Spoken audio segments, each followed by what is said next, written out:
माझ्या सर्व प्रिय विद्यार्थी मित्रांनो, तुमच्या सर्वांचं या व्हिडिओ सेशनमध्ये अगदी मनापासून स्वागत आहे। काही दिवसांपूर्वी आपण या 6th लेसनला 7वीच्या सुरुवात केली होती। 6th लेसनमध्ये आपण काही मुद्दे कव्हर केले। मेजरमेंट ऑफ फिजिकल क्वांटिटीज, भौतिक राशींचं मापन, यामध्ये आपण काही मुद्दे मागील व्हिडिओत पाहिले आणि त्यानंतर बऱ्याच दिवसांनी हा सेकंड व्हिडिओ तुमच्या समोर येतोय। काही टेक्निकल इश्यूज आणि थोडेसे प्रकृती अस्वास्थ्याच्या कारणाने हा सेकंड पार्ट बनवायला जरा वेळ लागला। तरीसुद्धा तुम्ही सर्व या व्हिडिओची आतुरतेने वाट पाहत होता। तुमच्या सर्वांचं मनापासून धन्यवाद। सुरू करूया आजचा video. Use your brain power.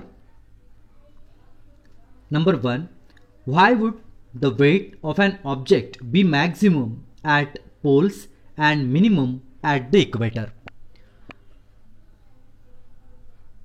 Weight, वजन, वस्तूचं वजन हे वेगवेगळ्या ध्रुवांवरती आणि विषुववृत्तांवरती वेगळं वेगळं राहील का? म्हणजे ध्रुवांवरती खूप जास्त आणि विषुववृत्तांवरती कमी, इक्वेटरला सर्वात कमी का राहील? म्हणजे काय कारण असावं की ते ध्रुवांवरती जास्त राहील तर पोल्सवरती जास्त तर इक्वेटरवरती कमी राहील?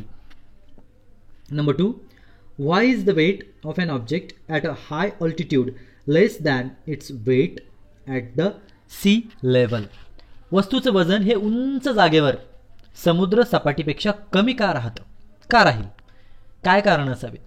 सो लास्ट व्हिडिओचा जर थोडासा रेफरन्स तुम्ही पुन्हा एकदा जर घेतला तर तुमच्या लक्षात येईल की याच्यामध्ये कुठल्या कुठल्या प्रकारच्या बलाचा परिणाम त्या वस्तूंच्या वजनावरती अफेक्ट करत असतो।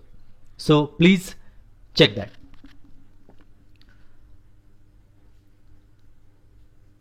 Will it be possible to use one and the same unit to measure physical quantities such as mass, weight, distance, velocity, temperature? वस्तुमान, वजन, अंतर, वेग, तापमान या सगळ्या ज्या भौतिक राशी आहेत यांचं मापन करण्यासाठी एकाच एककाचा म्हणजे एकाच युनिटचा जर वापर केला तर तो करता येईल का? In everyday affairs we measure many different physical quantities.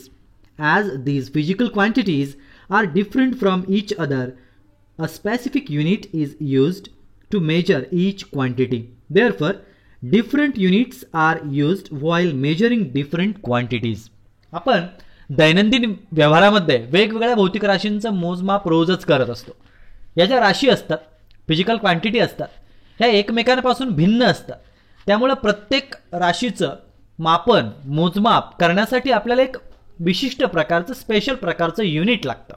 म्हणून वेगवेगळ्या राशींचं मोजमाप करताना त्यानुसार वेगवेगळी डिफरंट टाईपची एकक युनिट वापरल्या जातात।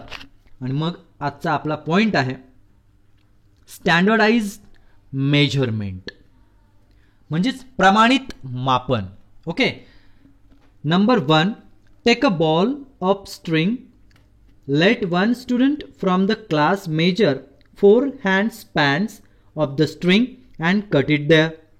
Let the other students in the class cut 4 hand spans of the string too. Now hold all the pieces together by one end. Are they all of the same length? बघा, सुतळीचा गुंडा घ्यायचा आहे आपल्याला आणि वर्गातल्या सगळ्याच विद्यार्थ्यांनी किंवा आता तुम्ही सगळे घरात आहात तर घरातल्या सगळ्या आपल्या जेवढे मेंबर्स आहेत, सदस्य आहेत, त्यांनी काय करायचं आहे, 4 हात सुतळी मोजायची आणि जिथे 4 हात होतं तिथे ती कापून घ्यायची। आता इतरांनी पण तीच कृती करायची आहे, 4-4 हात सुतळी कापायची आहे।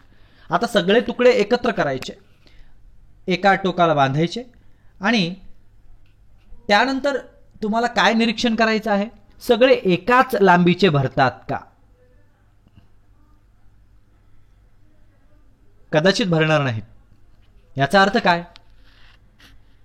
म्हणजे हँड स्पॅन हे किती प्रमाणित मापन आहे, विश्वासार्ह आहे, किंवा आपण सहजगत्या ते सर्वांसाठी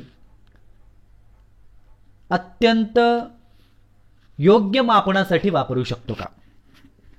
तुम्हाला याचं उत्तर मिळालं असेल.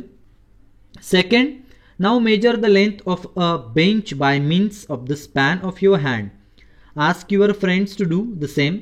Did each of you obtain the same measure for that bench? What would be the reason? बघा, बेंच मोजायला सांगितलं आहे तुम्हाला, परंतु आता तुम्ही सर्व घरी आहात, तर घरामध्ये असणारी एखादी कुठलीही वस्तू, टेबल कुठलीही, ती प्रत्येकाच्या हाताने हँडस्पॅनने मोजून पहा.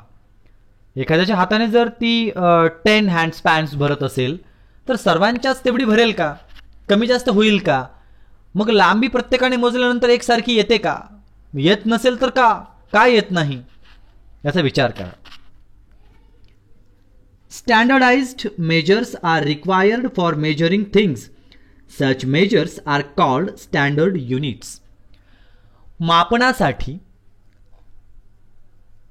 प्रमाणित मापांची आवश्यकता असते. प्रमाणित म्हणजे ज्यांना काय केलंय, ऑथेंटिकेट केलंय. या मापांना प्रमाणित एकक असं म्हणतात.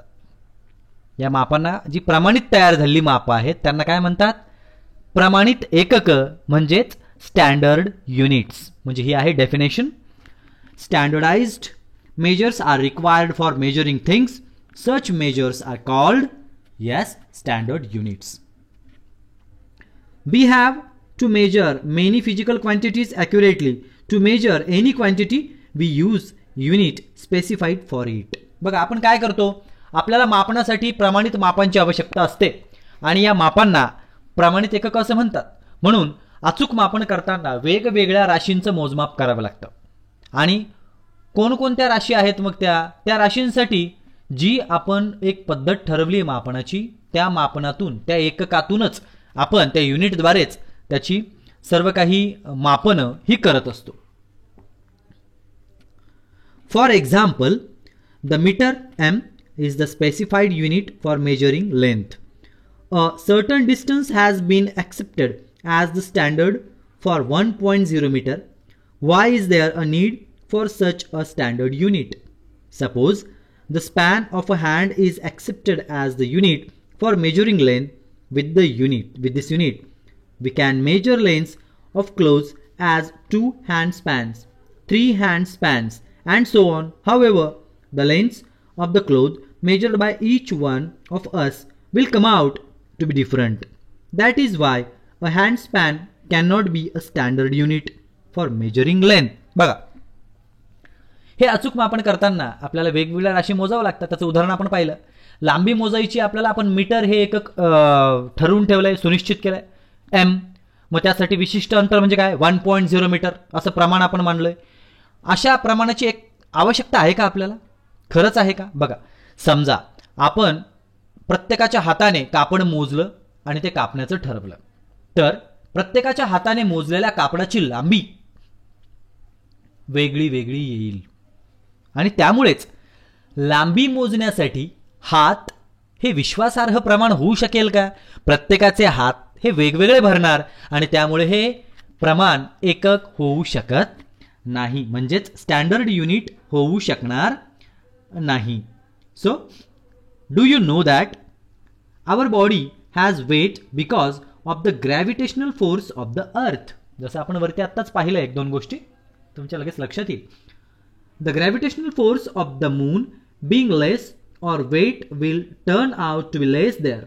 Our mass, however, is the same at both the places.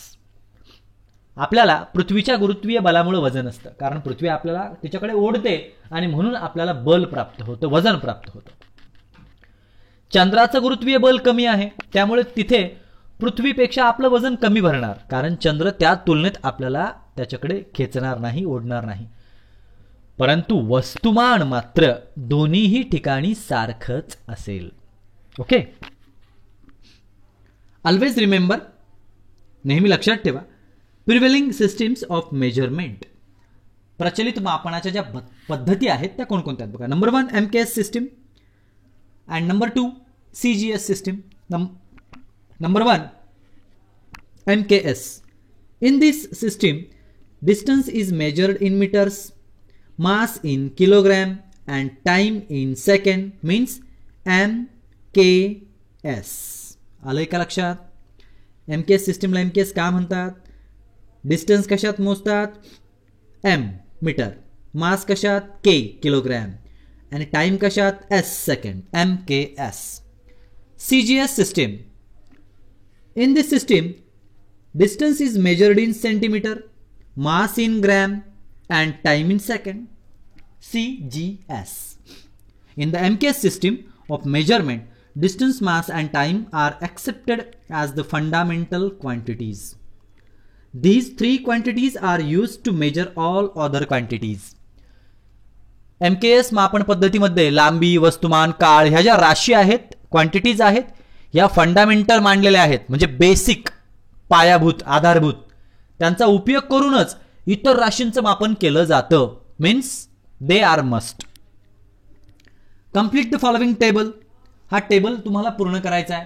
काय काय दिलंय बरं या टेबलमध्ये? भौतिक राशी दिल्यात वेगवेगळ्या. मास, distance, time, speed.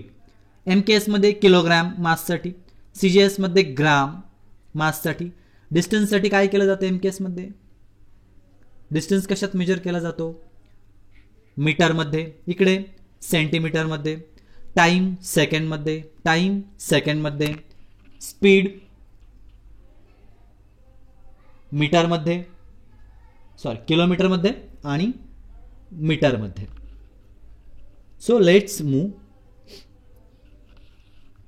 There are many physical quantities, but a majority of them are related to each other. For example, you have learned that the quantity speed is the ratio of the quantities distance and time. आपण आतापर्यंत अनेक राशी पाहिल्या, भौतिक राशी अनेक आहेत, परंतु त्यापैकी बहुतेक राशी काय आहेत? हे एकमेकांना रिलेटेड आहेत, निगडित आहेत. जसं चाल, ही राशी अंतर आणि काळ यांच्यावर डिपेंडंट आहे. स्पीड कशावर आहे? अंतर आणि काळ, वेळ या गोष्टी जर नसेल तर स्पीडला काही अर्थ राहणार नाही. म्हणजे त्या राशींचं काय झालं? ते रेशो, गुणोत्तर. हे आपण लास्ट इयरला शिकलो आहे. सो आजच्या ह्या व्हिडिओ सेशनमध्ये आपण इथेच थांबूया. पण नेक्स्ट व्हिडिओ सेशनमध्ये आपण उरलेले आणखी 2-3 मुद्दे कव्हर करणार आहोत लवकरात लवकर, ज्यामध्ये आहेत fundamental quantities, international systems of units आणि काही शास्त्रज्ञांची माहिती. सो परत भेटूयात पुढच्या व्हिडिओमध्ये आणि इथून पुढे सर्वच व्हिडिओ आपले सातत्याने चालू राहतील, त्या दृष्टीने आपण प्रयत्न करूया. तुम्हा सर्वांचं पुन्हा एकदा या सर्व एज्युकेशनल कंटेंटमध्ये तुम्ही जो काही रस दाखवताय, इंटरेस्ट दाखवताय, त्यासाठी मनापासून धन्यवाद. सगळ्यांना खूप खूप शुभेच्छा आणि हा व्हिडिओ आपण इथेच थांबूया. परत भेटूया पुढच्या व्हिडिओ सेशनमध्ये. तोपर्यंत गुड बाय.